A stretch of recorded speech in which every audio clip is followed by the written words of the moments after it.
And without any further ado, I will pass over to Marie, Maria Graham, the Programme Manager from GMCVO, who's going to be telling us all we need to know. Marie, over to you. Thank you very much, Stuart. So Stuart just said, my name's Marie Graham, and I work at GMCVO as a Programme Manager, and I manage a number of grants pots for GMCVO.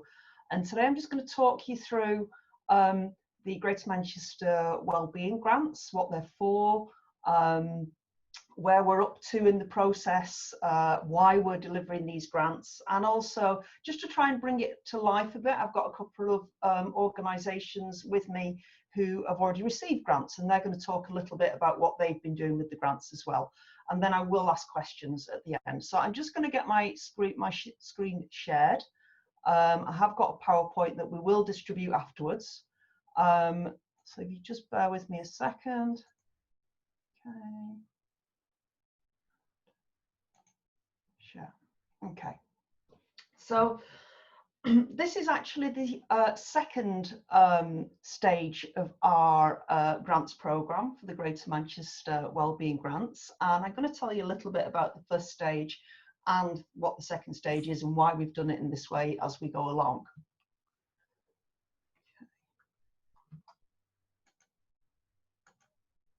So who's funding these grants? Well, the actual money from the grants is coming from the Greater Manchester Health and Social Care Partnership. And it's part of their programme not to just support people who have mental health issues, but actually it's a proactive programme that actually helps people promote positive mental well-being. We have about £175,000 worth of grants to give out, and they've been running since the beginning of July. Well, actually, no, there was May, June round, and then the second stage was the beginning of July. And we're going to be giving grants out right the way through until December this year.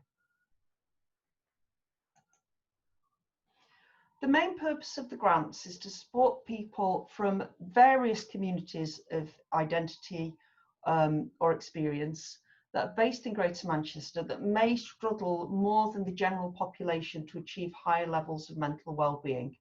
And there's a number of categories that have been chosen through the Greater Manchester Health and Social Care Partnership in consultation with the voluntary sector mental health leadership group,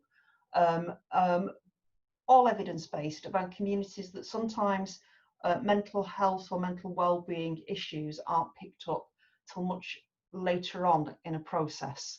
So we're kind of looking at preventative measures here, or ways of supporting people with their mental well-being. So the communities that we're programming, it's quite a long list, and we recognise that people will fit into more than one kind of category. People aren't neatly fitting in boxes. There are a number of different kind of overlaps within these kind of the communities. And we obviously, and the grants are aimed at adults. However, they can do work with families. They can't be exclusively aimed at children, that is on people under 18, but they can be aimed at sort of family well-being as well as adult well-being.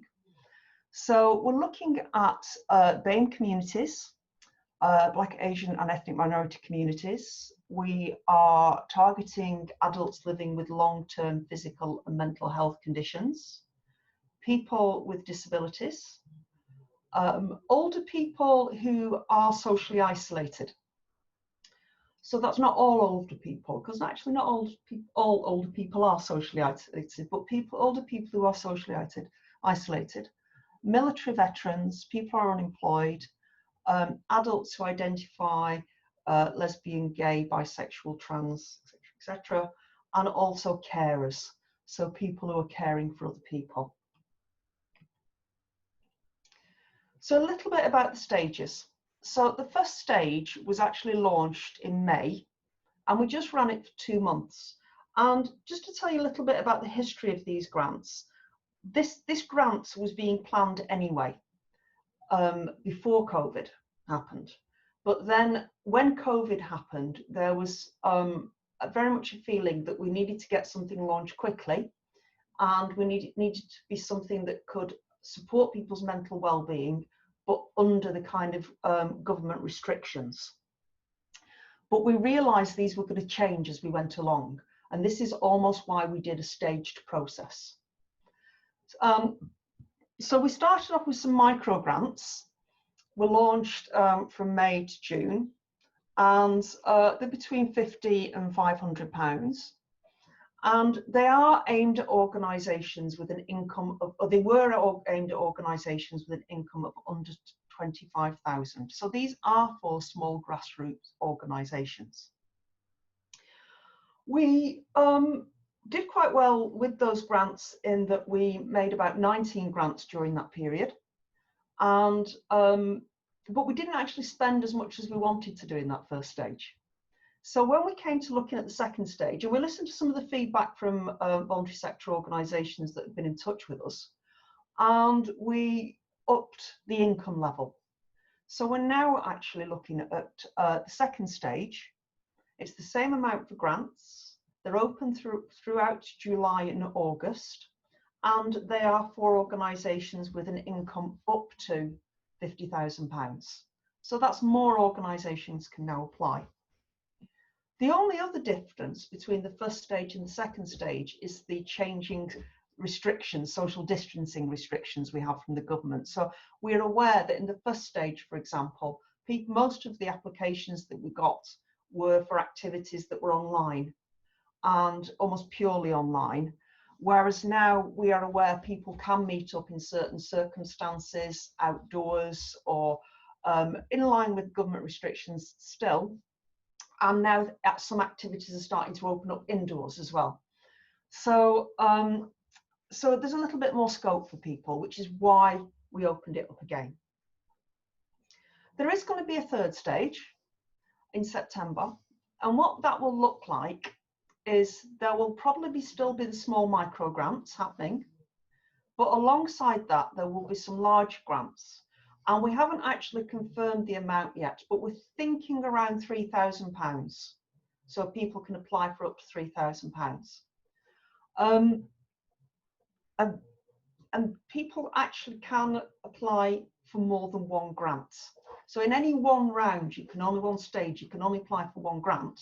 But if you had a first stage application and that went really well and the activities worked really well, you could apply for a second stage. You can then also look at, actually, I want to expand my activities or do something different for a different group of people. And that can actually, you can then apply for a larger grant in September as well. So that's the staged approach.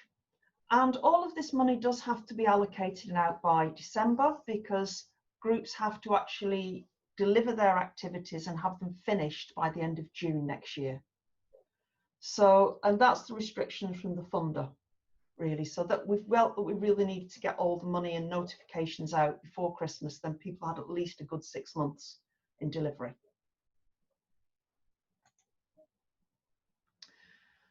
So a little bit about the application process, about what we're looking for. You may or may not be familiar with the 5 ways to wellbeing, and the 5 ways to wellbeing were came from a piece of research done by the New Economics Foundation, where they looked at what actually helps people have positive well-being, what helps keep people mentally well. And they came up with 5 main areas in people's lives that if people did a little bit in each one of these areas, so it's not just doing loads of one of them, but a bit in each one of these areas, they were more likely to have positive mental health. So be active was very important in one of these areas. I think that's self-evident. It wasn't necessarily joining a gym or doing 10K runs. It was actually about people being up and moving and doing something they enjoyed. And it was very much, the emphasis is on about doing activity that is purposeful and enjoyable. So if your be active thing is going dancing, then that's your be active thing. It's what is meaningful for you. If your be active thing is going walking, that's fine as well. Noticing. So one of the important parts of the 5 Ways to Wellbeing is about noticing, and that's about being in the present. And that's very much around, so some people may call this mindfulness or meditation, but it doesn't necessarily have to be. It can be about, it's very much about not worrying about the future, not worrying about the past, but just being in your present moment and noticing what's good going on for you in that moment. And different activities that allow people to be present and notice are different for different people. So for example, you could combine going for a walk with noticing, and that noticing might be identifying wildlife along the way, or wildflowers, or taking notice of doing an insect count or something like that. But anything that is not just about, is about actually being in that moment and noticing where you are and being absorbed in where you are at that time. Connection. And this is something that's been challenged under COVID, is the connections we have with other humans. And this is really about meaningful connections. And what a lot of us have been lacking is some of the connections that you automatically get when you're out and about, those little interactions where you might say hello to someone, a shopkeeper, or you might speak to someone on the bus, or you might just smile at a passerby. They're all human-to-human connections, which are much harder to do when we can't go out as much. But connection can also mean connection with family, connection with friends, connection with your community. And it is more than just a brief Facebook interaction. It's okay if it was a meaningful dialogue, but it's not about getting likes. That's not a connection. It's more about those meaningful interactions between humans. They can be short interactions, but meaningful interactions. Giving, the 4th way to well-being. And lots of research have shown that if we give of ourselves or our time to other people, that has a really positive impact on our own mental well-being, as long as we don't do it at too much personal cost in terms of our mental energy. So giving can be formal volunteering, but it can also be as simple as making a nice meal for your family, or making everyone a cup of tea, or making sure you ask people if people are well or if they're okay. So it's about giving something of your time, giving something of yourself is good for mental well-being. And then finally, learning.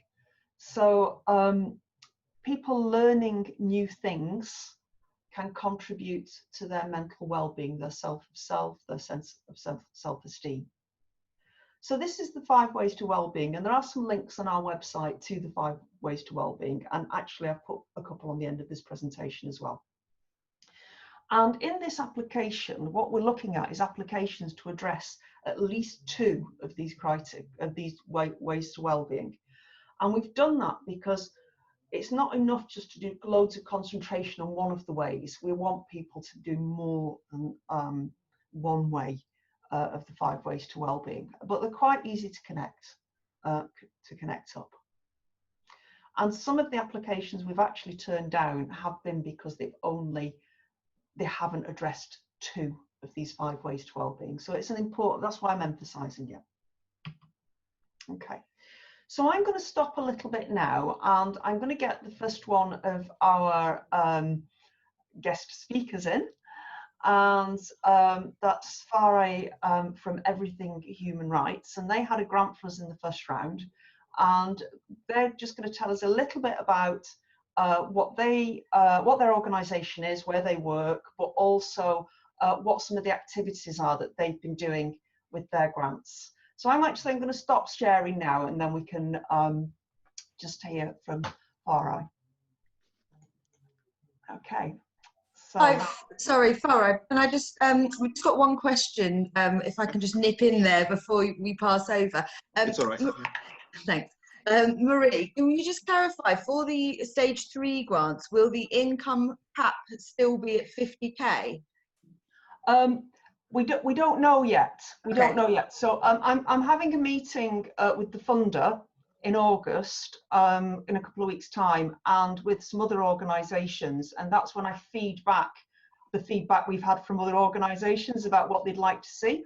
Right. And that has come up quite a bit. So I'm going to be going back to the funder to see what they would like to do with that. So it could stay the same or it could go up, but I'm certainly going to feed that point of view back in, that we've had quite a few requests to up that limit.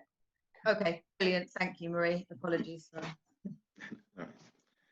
Yeah, thank you everyone, and thank you, Marie, for this opportunity.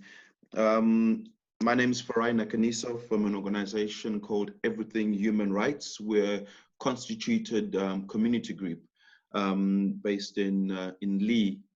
Our aim as an organization is to eliminate barriers to successful integration that's experienced by migrant ethnic communities living within Wigan and Lee.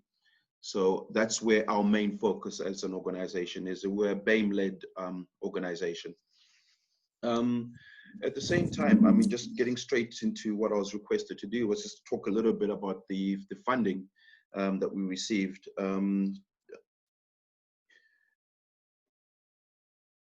Yeah, on the stage 1 funding that we received, we used the money in terms of tackling 3 things basically, which was connect and give, and then we did be active. So those are the 3 well-being things that we addressed as an organization within our community.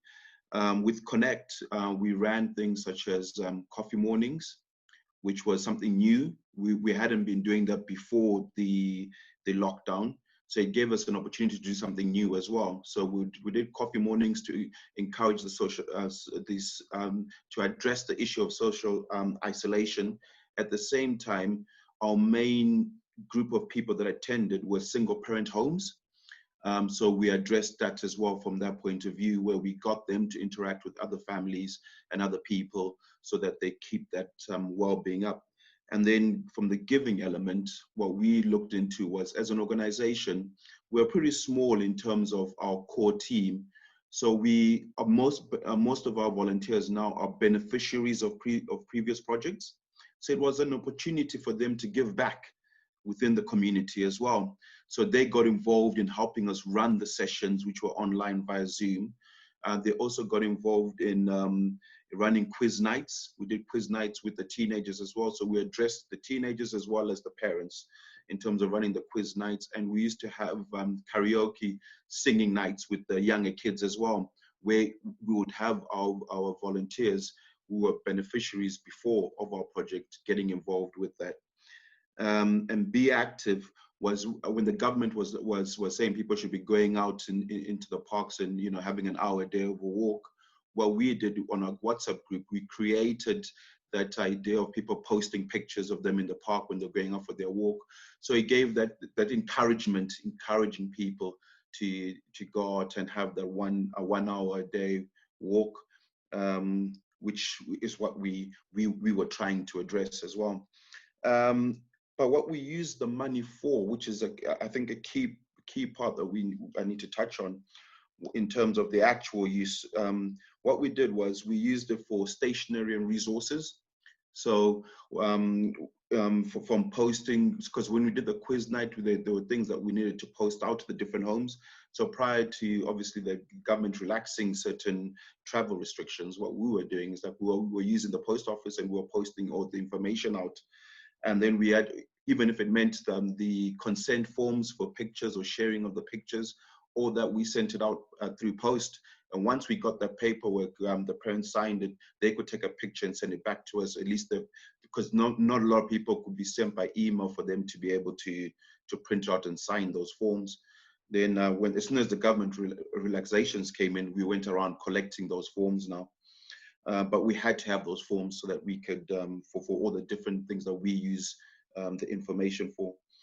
We got equipment, we got a laptop, because of for running the Zoom sessions. One of our volunteers was actually the one running the coffee mornings, so we got a laptop from them. And then the larger chunk of the funding was used on mobile data, because the people that we work with don't have recourse to funds that can allow them to top up their mobile phones for internet data and stuff like that. So since everything was done online, we had to encourage So the families that we knew obviously from previous or that would indicate that they will need that assistance, we would then use the funding to give them, then top up their phones for them to be able to participate, especially the larger families where we had kids there that would, the mom would be in the coffee mornings and the children would be on the quiz nights or the karaoke nights and things like that. So those are the families that we would be in a place to support with the mobile data. And then, but the icing on the cake was what we also used the funding for was to buy little bags where we would put the coffee sachets and biscuits, small little biscuits, to encourage the families to continue coming to the coffee mornings. Because with some of them, you need a little bit of motivation for them to feel like they want to get involved and to continue participating. So we use the funding for that as well. And and then it allowed us as well, because when we started getting noticed on social media by other groups, because we look to collaborate and network with a lot of other community groups or large organizations, like such as the GM Creative Care Kits. What we then did was we got hold of those and we used part of the funding for the traveling expenses to drop them off at all the different homes. So we got involved with them as well, which was the picture I think you saw before you switched the slide, stop sharing, where there was a picture of us receiving the GM and Creative Care Kits. And then we also worked with an organization called Lee Film Society in terms of, because they were delivering DVDs during the lockdown, because most of the families we work with and within the Wigan Borough, they don't have access to the Netflix and the Amazon Prime. So they were delivering DVDs. So we would get involved with that now in terms of getting the DVDs delivered to ourselves. And then we will go out and deliver them. So using the travel costs that we had factored into the funding to go deliver all those DVD films, and some homes, the actual DVD players, the ones that didn't have. So in all, I mean, it allowed us, from what I'm just saying now, to address the issues of being active, connect, and to give. And it was an opportunity that opened up a lot of new activities for us, because we're an organization that wasn't doing a lot of stuff online. So with the funding that we received, we were able now to realize that there's a lot more that we can do even after, you know, this pandemic is done, that the things that we will continue, such as the coffee mornings. That's one thing we'll definitely continue, because everybody in their home can connect. You take away the traveling expenses and all that as well. So yeah, I think Maria, I don't know if that was good enough, but yeah, that's what I wanted to share today. That's more than good enough. Thank you so much for contributing and just, you know, telling us a little bit about what your organisation did. It was really comprehensive, and I think it's good for us, because we've never, at GMCVO, we've not worked with your organisation before, but that's a connection that we have now as well, and we're looking forward to working further with you in the future as well. And we didn't even know that your organisation existed in Lee, and I think it's great. You know, you've had such good take-up of everything, haven't you? I also think it's lovely how it all connects together, because the creative care kits that were put together in Salford at Salford University, but they were all put together by volunteers organised by Salford CVS, because I know I went and volunteered to put the creative care kits together. So that's you know, it's great that there's that connection as well. So thank you very much. So I'm just going to share my screen again, and because we have our and we've got a lovely picture there of the care kits going out. So and we've got our second organisation who's going to talk to us today, and that's Majid Hussain from Community Horizons Global CIC, that's almost at the opposite end of the Greater Manchester. So Majid, can you tell us a little bit about your organisation and what you've been doing? Hi everybody, good afternoon. I hope you're well and in good health. Hi Marie, thank you so much for giving this opportunity today. So my name is Majid Hussain, the director of an organisation called Community Horizons Global CIC, based in Rochdale in Greater Manchester. And you know, we're one of the recipients of the mental wellbeing grant that we got recently. And our project started actually just now this month, and it's due to end in September. So our kind of focus was around getting a facilitator to spend like weekly sessions going out into the community using street engagement, community organizing, community development type methodologies.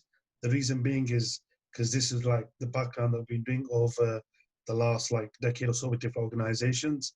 Like another recent project that I did with GMCVO last year was around working with older men, 50 plus, and that included elements of ethnographic research, for example, walking interviews in the community, talk to people, where elements of well-being were also spoken about.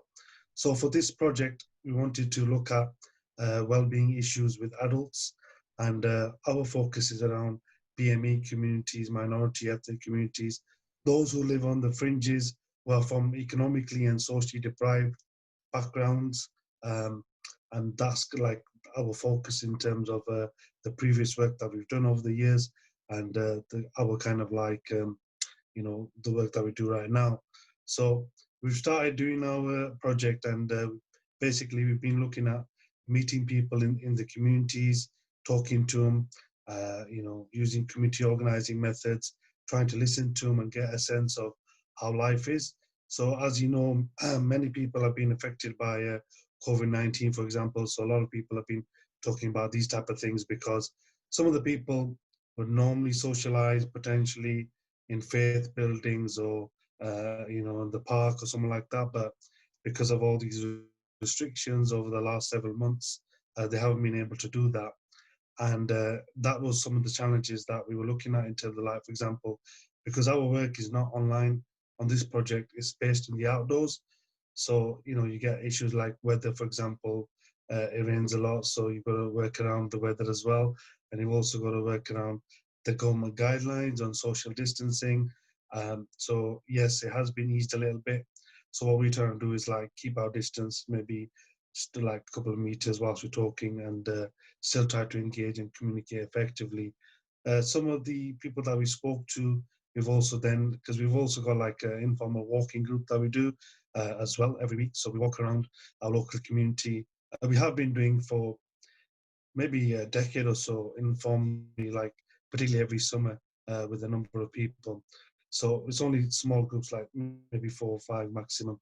But then this is good because it allows us to talk to people, find out what they like about the area, what they don't like, what the issues are, what their vision is, what their aspirations are. So sometimes, you know, we can refer them or signpost them to particular services if there's a particular issue that they need help with, or we can, you know, try and just act like a listening ear to them, and, you know, be able to communicate with them, and also gives them a chance to express their feelings and feel like they've got a bit of a platform to have their voices heard.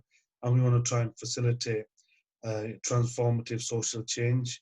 Incrementally, that's one of our kind of like goals and aspirations. Obviously, it takes time in terms of how we do it and how we work with people. And as Marie mentioned, the GM mental well-being grants are based around the 5 ways to well-being. And we had a couple of those that we kind of chose. One was like be active, take notice, and connect in terms of different ways that we thought that we can help engage our local community. In terms of you know, being active, we weren't looking at people to go run marathons, but we just wanted you know, people to come out a little bit more, just slow walks around the area, just stretch their legs, because I know a lot of people have issues such as diabetes or other kind of issues that they might be suffering from. So just a little, you know, a little bit of walking has a positive impact on well-being and health generally, especially as gyms were closed and they've just now started to reopen. So, you know, we wanted to make sure that, you know, people can get out a bit and connect. And then as we're talking and meeting people, then we're, you know, telling them, look, we can meet you here as well. Sometimes you'll see us here. And then we get a chance to actually, you know, work together with other people as well. So this has been very beneficial in terms of how we've been developing our work. So we've been like looking at people from BME backgrounds, like I mentioned, also maybe people who are carers. I am a carer myself as well, so this is from personal experience. Also other people who might be looking for employment at the moment or currently unemployed. So that's the kind of like the target range in terms of the people I've been working with. And I just wanted to say that I would recommend, I know there's a lot of different people from different organizations on this Zoom meeting today. I'd recommend that you do apply, because one of the positive things is, even though it might be a small pot, the idea would be good in terms of pilot activity. So to go out there, gather maybe a bit of research that could be used for potential evidence-based strategies later on, if you were to apply for larger funding to deliver more large-scale type of project around well-being or something like that. So even though it's a smaller pot, I think it's very useful in terms of getting a grounding and the initial kind of workings on something of a project within your locality, whether if you're doing online Zoom type training or something like that, or whether you're doing outdoor work like myself or other groups. So thank you for that very much. I don't want to take too much time because I know it's short on time. So thanks for that, Marie, and everybody else. Thank you so much for sharing your experiences and us hearing about the fantastic work both your organisations are doing, and just showing the difference. So when everything human rights applied, you couldn't have done the kind of work that Majid's doing now with Community Horizon Global. But then as restrictions lifted, then you could start going out and talking to people. And I think it's a great illustration of different approaches. So thank you very much. I'm going to go through now some of the questions we ask in the application form. So I'm just going to get my screen back up again now, but I'm just going to have to restart my slideshow. It kind of went off there while I was... Okay.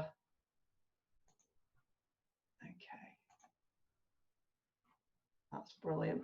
And then sort out my display settings, hopefully. And I'm having problems with that now. Okay.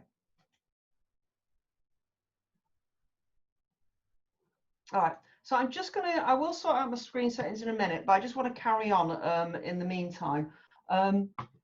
So the funding can be given to adapt an existing service in response to COVID, or it can be a new activity entirely. But as long as they're working within current guidelines, and we have had people asking us for money for things that are actually not allowed to do at the moment. So it is worth you checking, and there are some links on our website which can guide you to the latest guidance.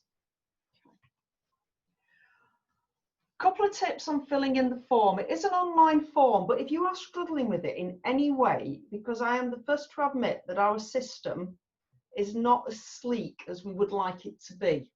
Yeah, with a voluntary sector like everyone else, and we can't afford a really all singing, all dancing site, but it does work in terms of applying for grants. But if you're having any problems at all filling out the form or getting registered, get in touch with us. And we will help you with that, or we'll come up with a different way of you applying. And the other thing is that you better actually writing all your answers down on a separate document first and then putting them in the form, because you can't save the form part completed, which is a nuisance, I know, but it's just where we're at. Okay. So there are a number of really important questions. Sorry, I'm having trouble with my display settings, so I hope you can all see the screens properly. And there's only about 3 or 4 like narrative type questions, and this is one of them. And we're asking the question for you to tell us what the project is, but we ask you 3 or 4 distinct things. How are you going to deliver it? When? So when's it start? When's it finish? Where? And also, how are you going to do it within the current guidelines? So when you do your answer, which is about 400 words long, just make sure that you've addressed all those points. And they are in the question. It's just that one of the main problems we've had is that people are not telling us enough about what their project is, and they're not addressing these separate parts of the question. So that's one of the main, so that's an important tip on making a good application. I've already mentioned the 5 ways to well-being, so I'm not really going to talk about them now, but one of the things that people have done is they've only talked about one of them, or they've actually not addressed the 5 ways to well-being at all. and we can't fund it unless you do, and we need to talk about at least 2 of the above areas.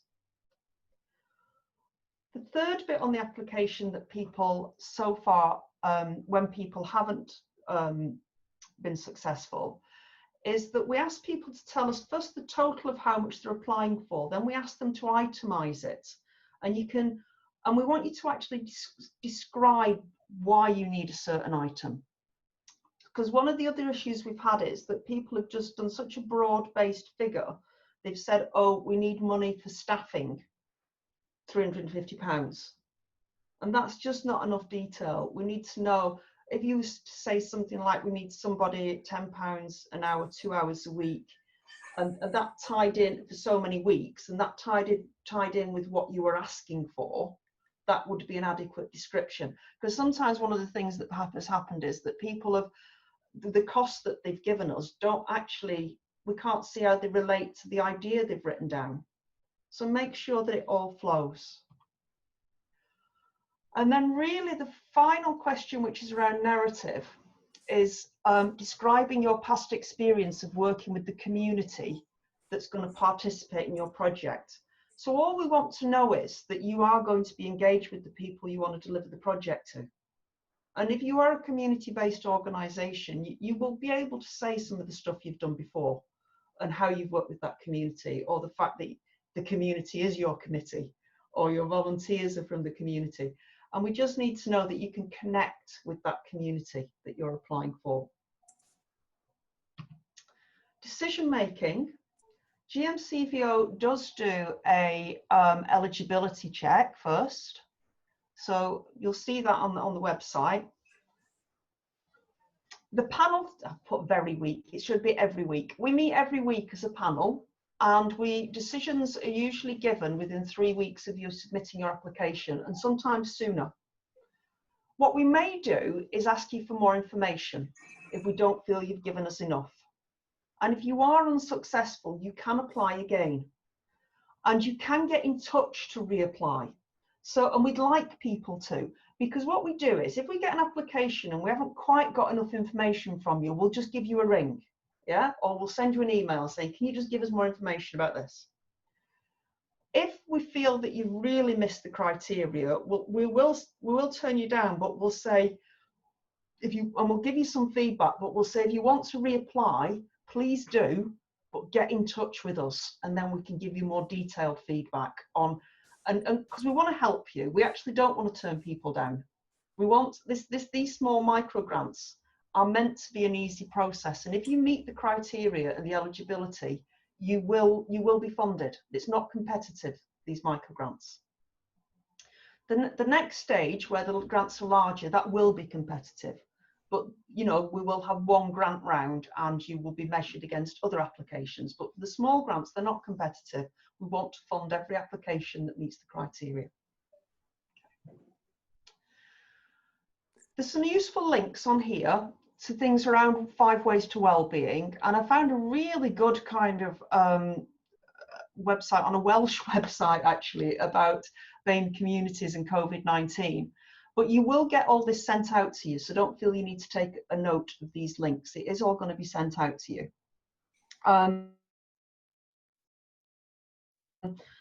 Although you've got me, my name's Marie, the main contact for supporting people with the grants is Lucas. And that's the email address that he's using. And I'm giving Lucas because he works full-time and I don't. So I manage the program, but I'm not full-time at GMCVO. So Lucas mans that email and he will give you the support. And if there's anything he can't help you with, he gives it to me and then I get in touch. So that's the process. So I'm going to stop sharing now, if I can. That's it. Stop share. And and the last thing I'm going to say is, before I open up to questions, is that the reason that MAC are hosting this for us, and we've aimed it at BAME communities, is that in our first round, we had a lack of applications from Manchester. And although we did have applications funded, obviously from BAME communities, they weren't at the proportion that we'd expect. So people from other areas can apply, that's not a problem. And for any of those communities that are listed, you are welcome to apply. The other area we didn't have as many applications in was for adult carers as well. You won't be turned down on the micro grants, but we wanted to encourage applications for BAME communities and for Manchester organisations because they were underrepresented. So that's the main reason that we did that. So I know there will have been loads of questions coming through on the chat, and what Millie's going to do is she's going to now, if there's themes, you're going to kind of summarise them, aren't you, and ask me the questions, and I'll do my best to answer. So I'm going to hand that over to Millie now. Yeah, thanks, Maria. And I think that was really useful and covered a lot of ground there. So perhaps not as many questions as we might have anticipated because a lot of information was provided. Just to reiterate, I know there was a bit of trouble with us viewing the slides at every stage there, as in the last section, but that's fine because we will be sending those out after the session as well. So not to worry anyone. Just to jump back then, one of the questions we did have was around whether they can apply for the same project in stage 2 and 3, or for example, an expansion or evolution of a project in both stages, or if they're applying in a different stage, does that project need to be completely different and discrete? No, not at all, not at all. I mean, in some ways, what we'd like to see is an evolution of a project. So if you've started something off and it's worked really well, and you need more money to keep that going or to change it slightly in terms, you know, in response to the restrictions being lifted, we would welcome that. And also, if you have got some kind of, because we do ask for monitoring about what you've been doing and what the results have been. So if you've got any of that monitoring that you've done, you can send it back in with your application or email it with us. That really helps show us that actually it would be a great thing to continue funding this. So you don't have to keep reinventing the wheel. Great, brilliant, thank you. And there was a question earlier on, and I think you've covered this a bit, but it might be useful to just give a few more examples about what the grants can be used for, what type of items and areas might be covered by the funds. It's pretty relaxed, to be honest. We can cover staff time, but we want to know what staff time we're covering, yeah, as I explained in the costings. We can cover equipment, we can cover travel expenses, we can cover training for volunteers. It's as long as what you're asking for from us relates to your project idea and is enabling you to carry out that project here, we can fund it. There's only one time we've really come foul of that, and that was actually in another grants pot, but someone asked, they wanted to run a day's pilot, which is 1 day pilot, and they asked for about £500 worth of equipment for that 1 day pilot, which they might never use again. And we said we can't really do that because it's just a one-off, and I'm not sure what the long-term benefit of that is. And it was an awful lot of equipment they wanted just for this 1 day. But generally, if you need, for example, if you're going to go out and do photography with people and you need a camera, you know, you can apply for a camera. If you need to pay a facilitator to go out and do something, you can do. Just keep it proportionate, keep it linked in with the idea, and that's fine. Marie, you mentioned that there's perhaps either a lack of applications or a number of applications have been turned down. Can you kind of expand on why people have been unsuccessful? Was there kind of any common themes in terms of mistakes people have made? Yeah, I think I've mentioned a couple of them, but one of them was just not giving us enough information. So I think it's really easy when you know a project well to assume that the reader understands what you're doing without you writing it down. I know that sounds silly, but if you know your project well, it seems obvious to you. So, you know, we said like you can write up to 400 words when you describe what your project is. Sometimes people were just writing literally a couple of lines and just didn't really give us any ideas about what they were going to do or how they were going to do it or where it was going to happen or how often. And that's the kind of detail that we need. And if it's just a little bit of information lacking, we'll ring you. But if there's really so little information, then we'll say, no, you're going to have to reapply again, but please give us more. So that was one. And then the other big area is not relating the cost to the project idea. So the cost does not seem to be anything relevant to the actual project idea. Thank you. Thanks. Would you be able to elaborate a bit on what sort of evidence is needed to show that you're meeting the needs of BAME communities? So we haven't been as strict on this as we have in other grant rounds. So usually there's a question on application forms that say, how do you know that your community needs this? And we didn't put that question in this time. And the reason we didn't is because this is an emergency response grant. And we didn't feel that people had to be able to go and do loads of research in order to apply for it. What we want to know from you is what your idea is. And we want to know then from you, what is your experience of working with your community? And then we're going to assume that what you're proposing is going to work. If it doesn't work, it doesn't matter. This is a £500 pot of money. If you've come up with a brand new idea and you don't know that, you think the community needs it, but you don't know, and you think, but you, from your knowledge, you think it is going to work, and you try it and it doesn't, that's not a big problem for us. That's about learning what works and what doesn't. So we haven't asked for loads of evidence about why your community needs this particular intervention.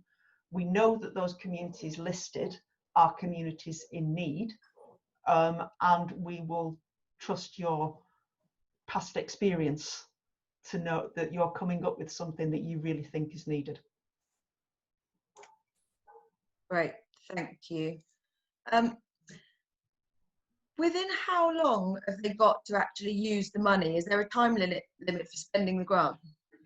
So for the very small grants, yes, we did give a time limit. I think we said till the end of September for the first round, and I think for the second, this micro round, it's till the end of November, because these are kind of small grants, small interventions.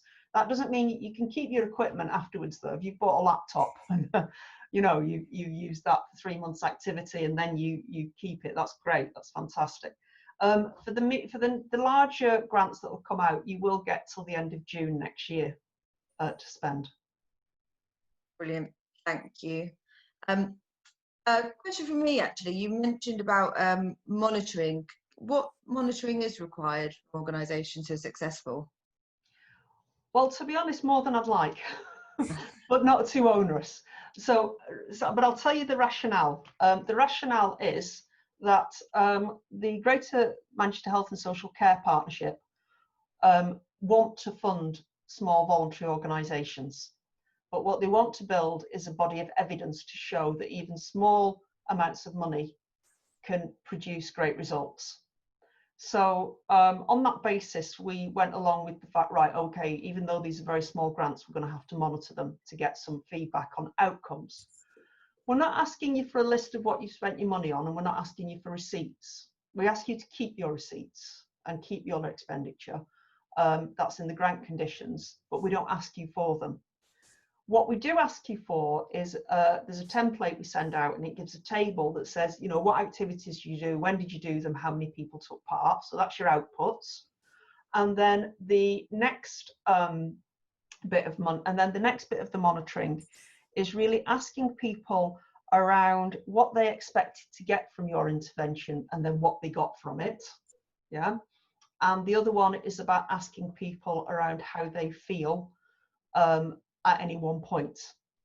And now we're not expecting you every time you run something to ask people those questions, and we're not asking you to track individuals. Yeah, it's a snapshot of how your group is feeling at any one time or what they think of your project. So if you were running a project over, I don't know, 8 weeks, we'd probably expect you to do this exercise twice. Yeah, so there's and the templates are given there for you to use. And if you've got any problems with doing anything we ask you to do, get in touch with us and we will work out what works for your group, because every project's different. So we did, oh yeah, do you want to come in here? Just unmute yourself first. Oh, sorry, I just wanted to just expand on your, just to say how we did it, because I'm just making sure that, you know, then you can correct. Or, and what we did was we at the beginning of the event, when we started in the coffee mornings, for example, we had a core group of people that we were there at the first coffee morning. So those are the same people we've asked 3 times on 3 different occasions throughout the whole event. Obviously, you've had other people coming in and going and stuff like that, but you had a core group of people that were constant throughout the whole program. So we stuck with asking them the questions of, was that okay? Yeah. That's absolutely fine, but that might not work for everybody. So for you, I think that'd be brilliant for us if you've done that, because that's given us some idea of progression. But other people might be running things and they might never come across the same group of people again. You know, I mean, they might just be talking to one group one week and another group the next week. So we understand that everyone will be slightly different, which is why we've said is, look, we've asked you to do certain things, ask people certain questions at a couple of different points across your project. But if that doesn't work for you, let us know. And we'll talk through what we think can work. We've based the questions on the National Office of Statistics questions around wellbeing, just so we could try and get some kind of comparison with national stuff. But it isn't onerous. It's not hard monitoring. We're not expecting you to do loads of tracking of individuals. Thanks. We've got a question from Barbara. I just thought, since we've got a little bit of time, it might be nice to actually take a question through an organisation's own voice. So, Barbara, are you happy to unmute yourself and ask your question? It's Millie. I'm Barbara from Prosper Life Initiatives. My question is, if I'm running activities via Zoom, what sort of evidence do you need me to collect for that project? Okay. Because we have weekly Zoom activities, you know, involving different conversations with women. No, thank you, Barbara. That's great. And it's great because I can give it a real life example now. So the first thing we'd like to do is record the dates those conversations took place and how many people participated. It'd be great if you could tell us how many new people came on each one. Yeah. Secondly, what we've done is for Zoom is we've suggested some questions that you can put on a Zoom poll. Yeah, because so I don't know if you know, on Zoom you can set up like a little questionnaire, and we've given you instructions on how to do that, and we've said if you need any help, let us know. And we don't expect you to do it every week. We would expect you to set up a little questionnaire on Zoom, send it out to everybody, and then just keep a record of what people said, not individually, just the overall percentages of people. And just repeat that 2 or 3 times across your project, not every week, just 2 or 3 times across your project. We've given you the questions to ask, and we've given you instructions on how to do it. But if you need any help, just get in touch. Thanks, Marie. I think we've probably got time for just one last one here. But if anyone has any other questions, please do just put them in the chat box. And like I said before, we'll try and follow up after the session. But just the final one. So Barty said, under the circumstances, if they can't use the money within the time period, is it possible to apply for a similar project later? Or, and I don't know if Barty, if you want to come in at all, if that means a kind of apply again for future funds, or repurpose the funding, or stretch out that time period. How much flexibility is there around that? So it depends. I'm not entirely sure what the question is. So if you apply for a grant in this round and you said in your application, we can't finish it before the end of November, then we wouldn't fund you, because that's what this money is for, right? However, if you applied for some money, for example, in this round, and you intended to spend it by the end of November, and then there was something happened and you couldn't, for example, social restrictions got more rigid again, or someone was ill in your organisation, and you got in touch with us and said, look, we can't because of this, this, and this. Can we have until the end of February to do it? Then we would probably say yes. you know, that would be the answer. Come back and ask us again. There is a current round happening July and August. We will be doing small grants again from September. So if you feel that it's not the right time now, don't worry, there's still going to be small grants and medium grants from September. Great. Thanks, Marie. Right, I think as Millie alluded there, we're rapidly coming towards the end of our allotted time. I think Zoom will very rapidly knock us all off at 3 o'clock. So before we get to that stage, if anybody else wants to ask anything else or add any positive comments into the chat, then obviously pop them in there. And if there's a few general questions that we haven't answered, we'll try and get those answered before we send the information out from the session to everybody. Whilst we're still recording, I'd just like to formally thank Marie for her time today, for telling us about these grants and making them more accessible, hopefully more accessible to everybody. I hope everybody feels now that they've got enough information to be able to make a good application to the fund.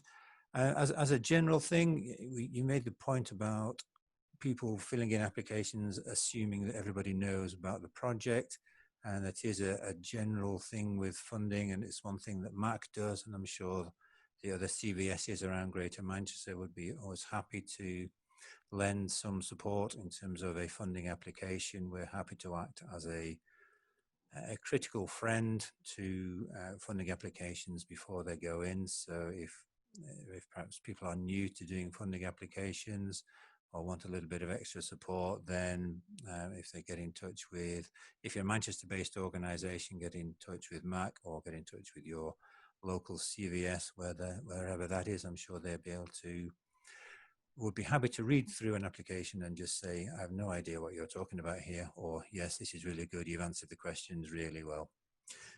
So that's a plug for MAC. And again, big thanks to Marie for taking us through. Big thanks to Millie for manning the chat and firing in the questions there.